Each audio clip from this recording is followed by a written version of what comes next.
Welcome back to Classic Literature Free Audiobooks. Now, let the story continue with 20,000 Leagues Under the Sea. Chapter 4.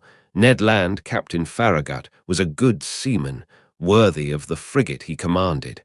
His vessel and he were one. He was the soul of it. On the question of the cetacean, there was no doubt in his mind, and he would not allow the existence of the animal to be disputed on board. He believed in it, as certain good women believe in the Leviathan, by faith, not by reason. The monster did exist, and he had sworn to rid the seas of it. He was a kind of knight of Rhodes, a second Dieudonné de Gozon, going to meet the serpent which desolated the island. Either Captain Farragut would kill the narwhal, or the narwhal would kill the captain. There was no third course. The officers on board shared the opinion of their chief. They were ever chatting, discussing, and calculating the various chances of a meeting, watching narrowly the vast surface of the ocean. More than one took up his quarters voluntarily in the cross trees, who would have cursed such a berth under any other circumstances. As long as the sun described its daily course, the rigging was crowded with sailors, whose feet were burnt to such an extent by the heat of the deck as to render it unbearable. Still, the Abraham Lincoln had not yet breasted the suspected waters of the Pacific. As to the ship's company, they desired nothing better than to meet the Unicorn, to harpoon it, hoist it on board, and dispatch it. They watched the sea with eager attention. Besides, Captain Farragut had spoken of a certain sum of $2,000, set apart for whoever should first sight the monster, were he cabin boy, common seaman, or officer. I leave you to judge how eyes were used on board the Abraham Lincoln. For my own part, I was not behind the others, and left to no one my share of daily observations. The frigate might have been called the Argus, for 100 reasons. Only one amongst us, Conseil, seemed to protest by his indifference against the question which so interested us all, and seemed to be out of keeping with the general enthusiasm on board. I have said that Captain Farragut had carefully provided his ship with every apparatus for catching the gigantic cetacean. No whaler had ever been better armed. We possessed every known engine, from the harpoon thrown by the hand to the barbed arrows of the blunderbuss and the explosive balls of the duck gun. On the forecastle lay the perfection of a breech-loading gun, very thick at the breech and very narrow in the bore, the model of which had been in the exhibition of 1867. This precious weapon of American origin could throw with ease a conical projectile of 9 pounds to a mean distance of 10 miles. Thus the Abraham Lincoln wanted for no means of destruction, and what was better still, she had on board Ned Land, the prince of harpooners. Ned Land was a Canadian with an uncommon quickness of hand, and who knew no equal in his dangerous occupation. Skill, coolness, audacity, and cunning he possessed in a superior degree, and it must be a cunning whale or a singularly cute cachalot to escape the stroke of his harpoon. Ned Land was about 40 years of age. He was a tall man, more than 6 feet high, strongly built, grave and taciturn, occasionally violent, and very passionate when contradicted. His person attracted attention, but above all the boldness of his look, which gave a singular expression to his face. Who calls himself Canadian calls himself French, and little communicative as Ned Land was, I must admit that he took a certain liking for me. My nationality drew him to me, no doubt. It was an opportunity for him to talk, and for me to hear that old language of Rabelais, which is still in use in some Canadian provinces. The harpooner's family was originally from Quebec, and was already a tribe of hardy fishermen when this town belonged to France. Little by little, Ned Land acquired a taste for chatting, and I loved to hear the recital of his adventures in the polar seas. He related his fishing and his combats with natural poetry of expression. His recital took the form of an epic poem, and I seem to be listening to a Canadian Homer singing the Iliad of the regions of the north. I am portraying this hardy companion as I really knew him. We are old friends now, united in that unchangeable friendship which is born and cemented amidst extreme dangers. Ah, brave Ned! I ask no more than to live 100 years longer, that I may have more time to dwell the longer on your memory. Now, what was Ned Land's opinion upon the question of the marine monster? I must admit that he did not believe in the unicorn, and was the only one on board who did not share that universal conviction. He even avoided the subject, which I one day thought it my duty to press upon him.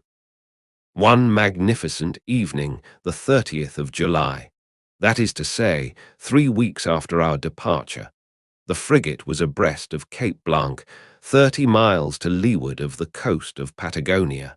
We had crossed the Tropic of Capricorn, and the Straits of Magellan opened less than 700 miles to the south. Before 8 days were over, the Abraham Lincoln would be ploughing the waters of the Pacific.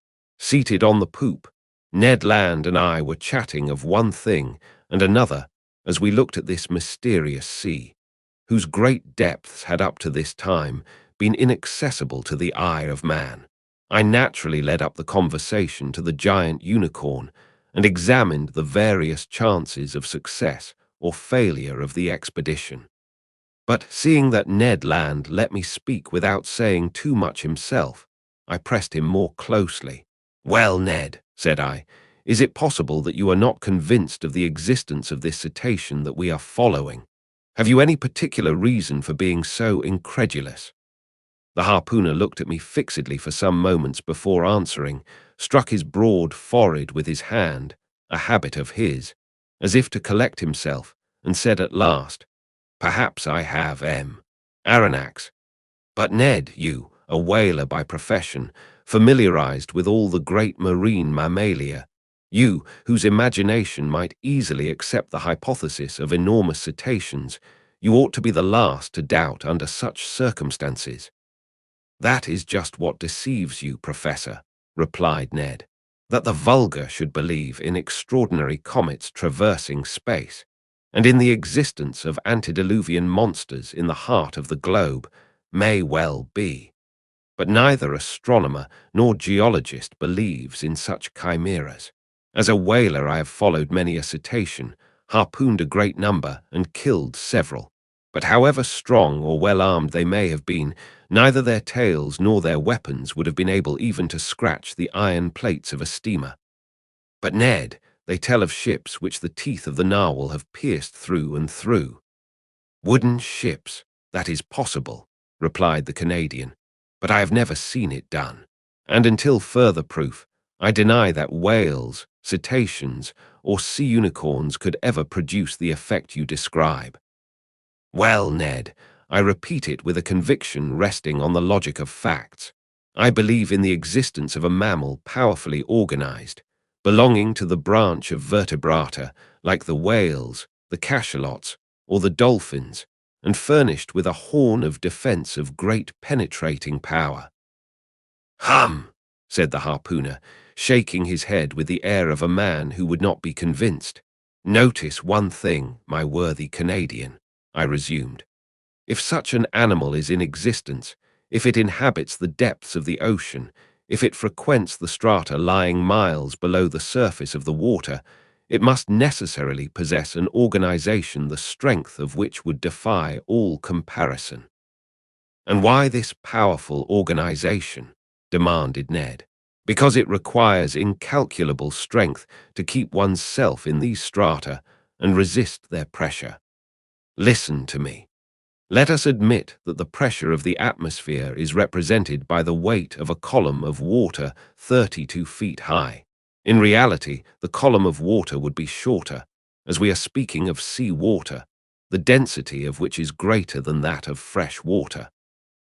Very well, when you dive, Ned, as many times 32 feet of water as there are above you, so many times does your body bear a pressure equal to that of the atmosphere, that is to say, 15 pounds, for each square inch of its surface. It follows, then, that at 320 feet, this pressure equals that of 10 atmospheres, of 100 atmospheres at 32,000 feet, and of 1,000 atmospheres at 32,000 feet, that is, about 6 miles, which is equivalent to saying that if you could attain this depth in the ocean, each square 3/8 of an inch of the surface of your body would bear a pressure of 56 pounds. Ah, my brave Ned, do you know how many square inches you carry on the surface of your body? I have no idea, Aronnax. About 65, and as in reality the atmospheric pressure is about 15 pounds. To the square inch, your 65 square inches bear at this moment a pressure of 97,500 pounds. Without my perceiving it, without your perceiving it. And if you are not crushed by such a pressure, it is because the air penetrates the interior of your body with equal pressure. Hence perfect equilibrium between the interior and exterior pressure, which thus neutralize each other, and which allows you to bear it without inconvenience. But in the water it is another thing. Yes, I understand, replied Ned, becoming more attentive, because the water surrounds me but does not penetrate. Precisely, Ned, so that at 32 feet beneath the surface of the sea you would undergo a pressure of 97,500 pounds. At 320 feet, 10 times that pressure. At 32 feet, 100 times that pressure. Lastly, at 32,000 feet, 1,000 times that pressure would be 97,500,000 pounds. That is to say, that you would be flattened as if you had been drawn from the plates of a hydraulic machine. The devil! Exclaimed Ned. Very well, my worthy harpooner, if some vertebrate, several hundred yards long, and large in proportion, can maintain itself in such depths, of those whose surface is represented by millions of square inches, that is by tens of millions of pounds, we must estimate the pressure they undergo. Consider, then, what must be the resistance of their bony structure and the strength of their organization to withstand such pressure. Why, exclaimed Ned Land, they must be made of iron plates 8 inches thick, like the armored frigates. As you say, Ned, and think what destruction such a mass would cause if hurled with the speed of an express train against the hull of a vessel. Yes, certainly, perhaps, replied the Canadian, shaken by these figures, but not yet willing to give in. Well, have I convinced you? You have convinced me of one thing, sir, which is that, if such animals do exist at the bottom of the seas, they must necessarily be as strong as you say.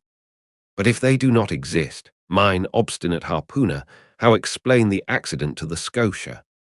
Next chapter, chapter 5. At a venture, the voyage of the Abraham Lincoln was for a long time marked by no special incident. But one circumstance happened which showed the wonderful dexterity of Ned Land, and proved what confidence we might place in him. The 30th of June, the frigate spoke some American whalers, from whom we learned that they knew nothing about the narwhal. But one of them, the captain of the Monroe, knowing that Ned Land had shipped on board the Abraham Lincoln, begged for his help in chasing a whale they had in sight. Commander Farragut, desirous of seeing Ned Land at work, gave him permission to go on board the Monroe, and fate served our Canadian so well that, instead of one whale, he harpooned 2 with a double blow, striking one straight to the heart and catching the other after some minutes' pursuit. Decidedly, if the monster ever had to do with Ned Land's harpoon, I would not bet in its favor. The frigate skirted the southeast coast of America with great rapidity. The 3rd of July we were at the opening of the Straits of Magellan, level with Cape Vierges. But Commander Farragut would not take a tortuous passage, but doubled Cape Horn. The ship's crew agreed with him, and certainly it was possible that they might meet the narwhal in this narrow pass. Many of the sailors affirmed that the monster could not pass there, that he was too big for that. The 6th of July, About 3 o'clock in the afternoon, the Abraham Lincoln, at 15 miles to the south, doubled the solitary island, this lost rock at the extremity of the American continent, to which some Dutch sailors gave the name of their native town, Cape Horn. The course was taken towards the northwest, and the next day the screw of the frigate was at last beating the waters of the Pacific. "Keep your eyes open," called out the sailors, and they were opened widely, both eyes and glasses, a little dazzled, it is true, by the prospect of $2,000, had not an instant's repose. Day and night they watched the surface of the ocean, and even nyctalopes, whose faculty of seeing in the darkness multiplies their chances 100-fold, would have had enough to do to gain the prize. I myself, for whom money had no charms, was not the least attentive on board. Giving but few minutes to my meals, but a few hours to sleep, indifferent to either rain or sunshine, I did not leave the poop of the vessel. Now leaning on the netting of the forecastle, now on the taffrail, I devoured with eagerness the soft foam which whitened the sea as far as the eye could reach. And how often have I shared the emotion of the majority of the crew, when some capricious whale raised its black back above the waves. The poop of the vessel was crowded in a moment. The cabins poured forth a torrent of sailors and officers, each with heaving breast and troubled eye watching the course of the cetacean. I looked and looked, till I was nearly blind, whilst Conseil, always phlegmatic, kept repeating in a calm voice, "If, sir, you would not squint so much, you would see better." But vain excitement. The Abraham Lincoln checked its speed, and made for the animal signalled, a simple whale or common cachalot, which soon disappeared amidst a storm of execration. But the weather was good. The voyage was being accomplished under the most favourable auspices. It was then the bad season in Australia, the July of that zone corresponding to our January in Europe, but the sea was beautiful and easily scanned round a vast circumference. The 20th of July, the Tropic of Capricorn was cut by 105 degrees of longitude, and the 27th of the same month we crossed the equator on the 110th meridian. This passed, the frigate took a more decided westerly direction and scoured the central waters of the Pacific. Commander Farragut thought, and with reason, that it was better to remain in deep water and keep clear of continents or islands, which the beast itself seemed to shun, perhaps because there was not enough water for him, suggested the greater part of the crew. The frigate passed at some distance from the Marquesas and the Sandwich Islands, crossed the Tropic of Cancer, and made for the China Seas. We were on the theatre of the last diversions of the monster, and to say truth, we no longer lived on board. Hearts palpitated, fearfully preparing themselves for future incurable aneurysm. The entire ship's crew were undergoing a nervous excitement, of which I can give no idea. They could not eat, they could not sleep. 20 times a day, a misconception or an optical illusion of some sailor seated on the taffrail would cause dreadful perspirations, and these emotions, 20 times repeated, kept us in a state of excitement so violent that a reaction was unavoidable. And truly, reaction soon showed itself. For 3 months, during which a day seemed an age, the Abraham Lincoln furrowed all the waters of the northern Pacific, running at whales, making sharp deviations from her course, veering suddenly from one tack to another, stopping suddenly, putting on steam, and backing ever and anon at the risk of derringing her machinery, and not one point of the Japanese or American coast was left unexplored. The warmest partisans of the enterprise now became its most ardent detractors. Reaction mounted from the crew to the captain himself, and certainly, had it not been for resolute determination on the part of Captain Farragut, the frigate would have headed due southward. This useless search could not last much longer.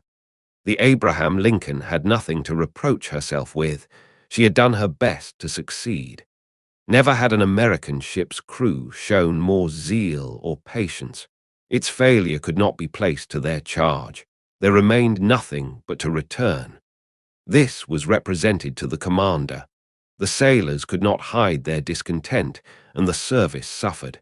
I will not say there was a mutiny on board, but after a reasonable period of obstinacy, Captain Farragut, as Columbus did, asked for 3 days' patience.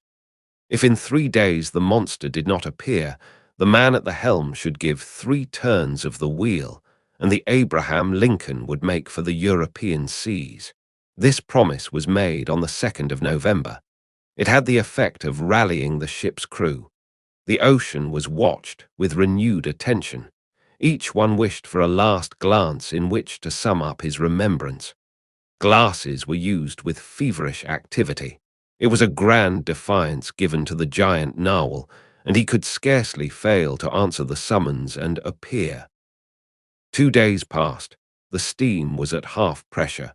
1,000 schemes were tried to attract the attention and stimulate the apathy of the animal in case it should be met in those parts. Large quantities of bacon were trailed in the wake of the ship, to the great satisfaction, I must say, of the sharks. Small craft radiated in all directions round the Abraham Lincoln as she lay to, and did not leave a spot of the sea unexplored. But the night of the 4th of November arrived without the unveiling of this submarine mystery. The next day, the 5th of November, at 12, the delay would, morally speaking, expire. After that time, Commander Farragut, faithful to his promise, was to turn the course to the southeast and abandon forever the northern regions of the Pacific. The frigate was then in 31 degrees 15 north latitude and 136 degrees 42 east longitude. The coast of Japan still remained less than 200 miles to leeward. Night was approaching. They had just struck 8 bells. Large clouds veiled the face of the moon, then in its first quarter. The sea undulated peaceably under the stern of the vessel. At that moment, I was leaning forward on the starboard netting. Conseil, standing near me, was looking straight before him. The crew, perched in the ratlins, examined the horizon, which contracted and darkened by degrees. Officers with their night glasses scoured the growing darkness. Sometimes the ocean sparkled under the rays of the moon, which darted between 2 clouds. Then all trace of light was lost in the darkness. In looking at Conseil, I could see he was undergoing a little of the general influence. At least I thought so. Perhaps for the first time, his nerves vibrated to a sentiment of curiosity. "Come, Conseil," said I. "This is the last chance of pocketing the $2,000. "May I be permitted to say, sir," replied Conseil, "that I never reckoned on getting the prize, and had the government of the Union offered $100,000, it would have been none the poorer." "You are right, Conseil.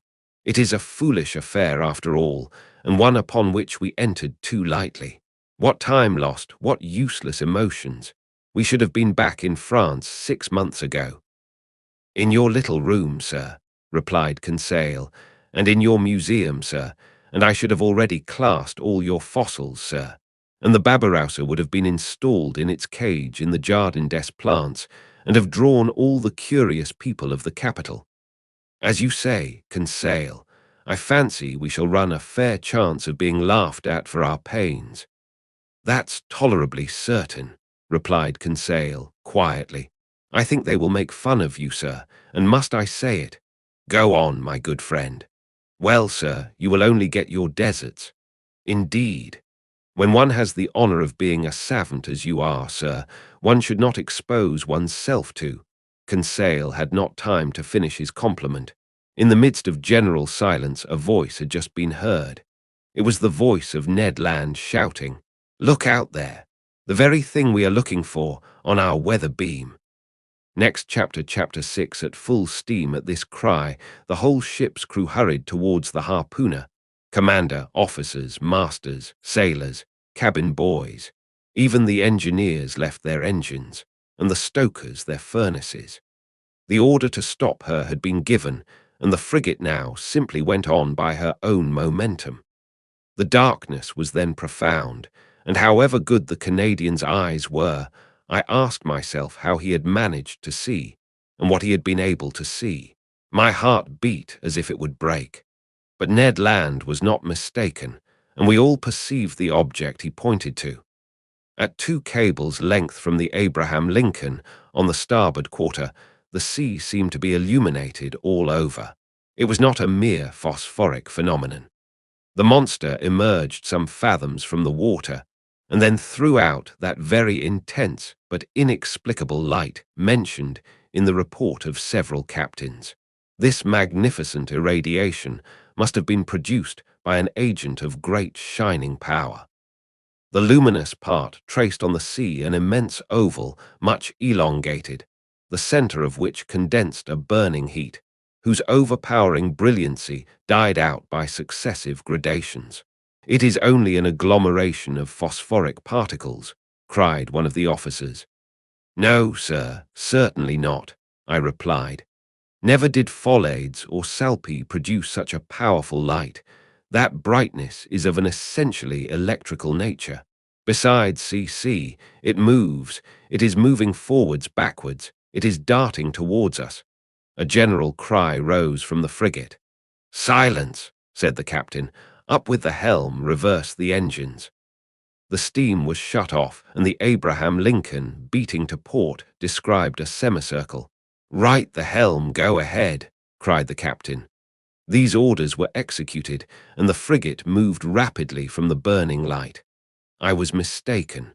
She tried to sheer off, but the supernatural animal approached with a velocity double her own. We gasped for breath. Stupefaction more than fear made us dumb and motionless. The animal gained on us, sporting with the waves. It made the round of the frigate, which was then making 14 knots, and enveloped it with its electric rings like luminous dust. Then it moved away 2 or 3 miles, leaving a phosphorescent track, like those volumes of steam that the express trains leave behind.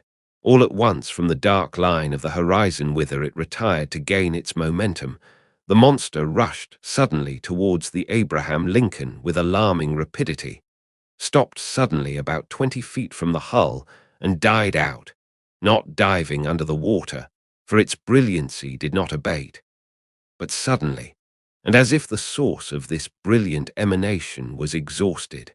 Then it reappeared on the other side of the vessel, as if it had turned and slid under the hull. Any moment a collision might have occurred which would have been fatal to us. However, I was astonished at the maneuvers of the frigate. She fled and did not attack. On the captain's face, generally so impassive, was an expression of unaccountable astonishment. "M. Aronnax," he said, "I do not know with what formidable being I have to deal, and I will not imprudently risk my frigate in the midst of this darkness. Besides, how attack this unknown thing, how defend one's self from it? Wait for daylight, and the scene will change. You have no further doubt, Captain, of the nature of the animal?" "No, sir. It is evidently a gigantic narwhal, and an electric one." "Perhaps," added I, "one can only approach it with a gymnotus or a torpedo." "Undoubtedly," replied the captain. "If it possesses such dreadful power, it is the most terrible animal that ever was created. That is why, sir, I must be on my guard." The crew were on their feet all night. No one thought of sleep. The Abraham Lincoln, not being able to struggle with such velocity, had moderated its pace and sailed at half speed. For its part, the narwhal, imitating the frigate, let the waves rock it at will, and seemed decided not to leave the scene of the struggle. Towards midnight, however, it disappeared, or, to use a more appropriate term, it died out like a large glowworm. Had it fled, one could only fear, not hope. But at 7 minutes to 1 o'clock in the morning, a deafening whistling was heard, like that produced by a body of water rushing with great violence. The captain, Ned Land, and I were then on the poop, eagerly peering through the profound darkness. "Ned Land," asked the commander, "you have often heard the roaring of whales." "Often, sir, but never such whales the sight of which brought me in $2,000. If I can only approach within 4 harpoon lengths of it." "But to approach it," said the commander, "I ought to put a whaler at your disposal." "Certainly, sir. That will be trifling with the lives of my men." "And mine too," simply said the harpooner. Towards 2 o'clock in the morning, the burning light reappeared, not less intense, about 5 miles to windward of the Abraham Lincoln. Notwithstanding the distance and the noise of the wind and sea, one heard distinctly the loud strokes of the animal's tail, and even its panting breath. It seemed that, at the moment that the enormous narwhal had come to take breath at the surface of the water, the air was engulfed in its lungs, like the steam in the vast cylinders of a machine of 2,000 horsepower. "Hum," thought I, "a whale with the strength of a cavalry regiment would be a pretty whale." We were on the qui-vive till daylight and prepared for the combat. The fishing implements were laid along the hammock nettings. The second lieutenant loaded the blunderbusses, which could throw harpoons to the distance of a mile, and long duck guns with explosive bullets, which inflicted mortal wounds even to the most terrible animals. Ned Land contented himself with sharpening his harpoon, a terrible weapon in his hands. At 6 o'clock day began to break, and with the first glimmer of light, the electric light of the narwhal disappeared. At 7 o'clock the day was sufficiently advanced, but a very thick sea fog obscured our view, and the best spy-glasses could not pierce it. That caused disappointment and anger. I climbed the mizzen-mast. Some officers were already perched on the mast-heads. At 8 o'clock the fog lay heavily on the waves, and its thick scrolls rose little by little. The horizon grew wider and clearer at the same time. Suddenly, just as on the day before, Ned Land's voice was heard. "The thing itself on the port quarter," cried the harpooner. Every eye was turned towards the point indicated. There, a mile and a half from the frigate, a long blackish body emerged a yard above the waves. Its tail, violently agitated, produced a considerable eddy. Never did a caudal appendage beat the sea with such violence. An immense track of dazzling whiteness marked the passage of the animal and described a long curve. The frigate approached the cetacean. I examined it thoroughly. The reports of the Shannon and of the Helvetia had rather exaggerated its size, and I estimated its length at only 250 feet. As to its dimensions, I could only conjecture them to be admirably proportioned. While I watched this phenomenon, 2 jets of steam and water were ejected from its vents and rose to the height of 120 feet. Thus I ascertained its way of breathing. I concluded definitely that it belonged to the vertebrate branch, class Mammalia. The crew waited impatiently for their chief's orders. The latter, after having observed the animal attentively, called the engineer. The engineer ran to him. "Sir," said the commander, "you have steam up." "Yes, sir," answered the engineer. "Well, make up your fires and put on all steam." 3 hurrahs greeted this order. The time for the struggle had arrived. Some moments after, the 2 funnels of the frigate vomited torrents of black smoke, and the bridge quaked under the trembling of the boilers. The Abraham Lincoln, propelled by her wonderful screw, went straight at the animal. The latter allowed it to come within half a cable's length. Then, as if disdaining to dive, it took a little turn and stopped a short distance off. This pursuit lasted nearly 3/4 of an hour, without the frigate gaining 2 yards on the cetacean. It was quite evident that at that rate we should never come up with it. "Well, Mr. Land," asked the captain, "do you advise me to put the boats out to sea?" "No, sir," replied Ned Land, "because we shall not take that beast easily." "What shall we do then?" "Put on more steam if you can, sir." With your leave, I mean to post myself under the bowsprit, and if we get within harpooning distance, I shall throw my harpoon." "Go, Ned," said the captain. "Engineer, put on more pressure." Ned Land went to his post. The fires were increased. The screw revolved 43 times a minute, and the steam poured out of the valves. We heaved the log and calculated that the Abraham Lincoln was going at the rate of 18.5 miles an hour. But the accursed animal swam too at the rate of 18.5 miles an hour. For a whole hour, the frigate kept up this pace, without gaining 6 feet. It was humiliating for one of the swiftest sailors in the American Navy. A stubborn anger seized the crew. The sailors abused the monster, who, as before, disdained to answer them.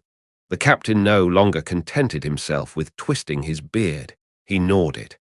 The engineer was again called. "You have turned full steam in." "Yes, sir," replied the engineer. The speed of the Abraham Lincoln increased. Its masts trembled down to their stepping holes, and the clouds of smoke could hardly find way out of the narrow funnels. They heaved the log a second time. "Well," asked the captain of the man at the wheel, 19 miles and 3/10, sir." "Clap on more steam." The engineer obeyed.